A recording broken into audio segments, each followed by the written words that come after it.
That CBC, although people have a feel that CBC has failed and it is something that is untenable, it is not true, because when we do comparative studies, CBC has succeeded in North America, Canada, USA.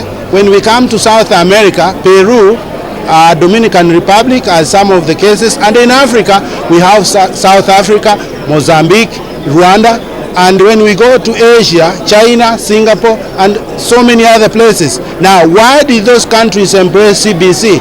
For example, Rwanda realized that there was a change in the job market and they needed to retool their employees, and by introducing a new system that would take the employment needs into place. In China, CBC was introduced so that the students can be trained on the skills rather than the knowledge.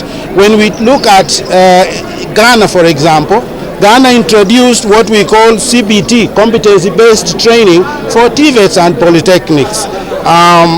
Now, again, CBC is tenable and can be achieved, and it has worked in other places. We are not opposed to CBC, but what we're interested in largely is education reform.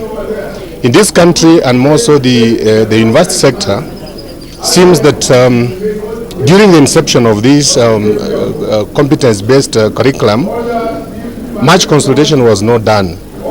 Regardless of that, we are happy that the consultations are going on currently. We are attending this stakeholders meeting, so we get to have a discussion to take education sector forward. Our worry is that currently we have about 500,000 students in the universities, and we are struggling those 500,000 students in the universities. Now, in the next 6 or so years during the transition from secondary school to university, we are going to receive about 1.2 to 1.4 million students who, technically speaking, we are not ready for.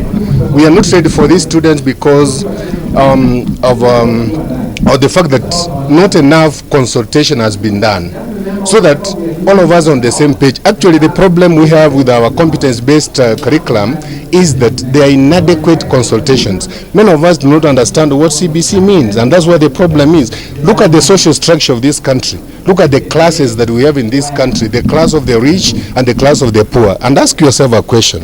Is CBC for the rich or is it for the poor? Will everyone be involved in CBC comfortably, without complaints, without any other issues? Those are the questions we're asking ourselves. Are universities ready? If right now we are grappling with the issues of financing our university education, what will happen when the full transition comes to the university? The first one is that CBC brings with it a lot of workload. The increased workload means that we need to have more staffing of teachers so that the teachers can prepare well and also motivate the teachers. We also want to talk about the examination policy that is coming up with the CBC. We realize that there will be so many exams in almost every grade from grade 3 upwards. We want to give a proposal that 40% should be internal, so that 60% is done by the Kenya National Examination Council. You know, our constitution provides for public participation. We all may know the problems, but we definitely do not know the solutions.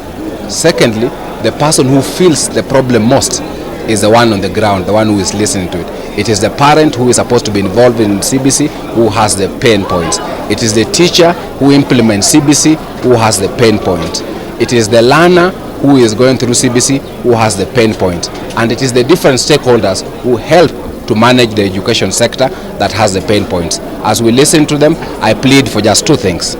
I plead that everybody comes out to give us their views, and I plead that as we give views, we recognize it is our education sector, it is our country, so we need to provide solutions to help us solve those problems. Because if all we do is to complain, we will not find a solution.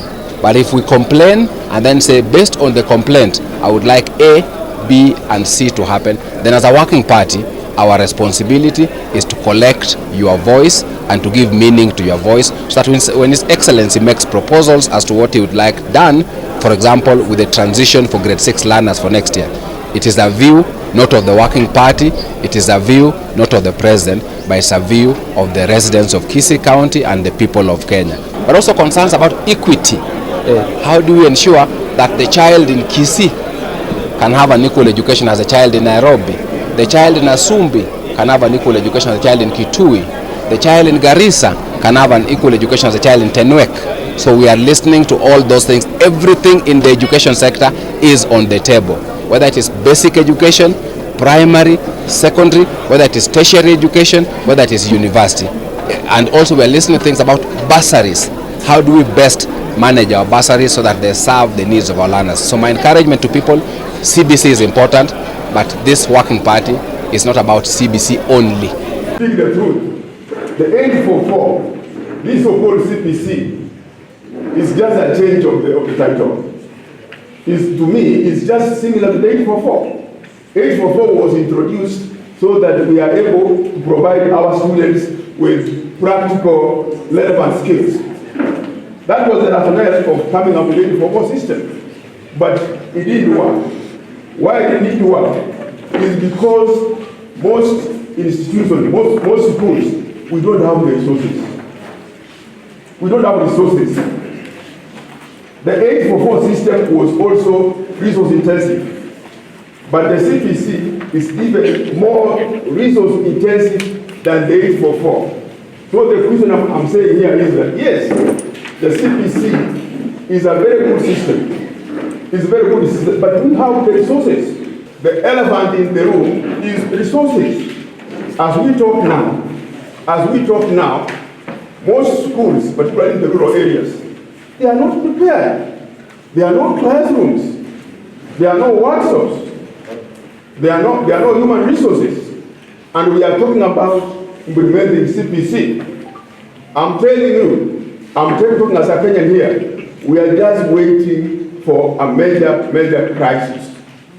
And I can tell you that this CPC thing, a very good thing, eventually is going to promote an equitable education system, whereby those students whose parents are able to take their kids to those very high-cost schools with the swimming pools, isn't it? They will be able, their kids will be taught that, CPC. For the CPC system to work, there is the need of harmony among the various stakeholders. As we talk now, the various stakeholders are not talking in one voice. They are not. The parents are having their own thinking. The kids who are here, in fact, they are voiceless. The teachers, they are disregarded.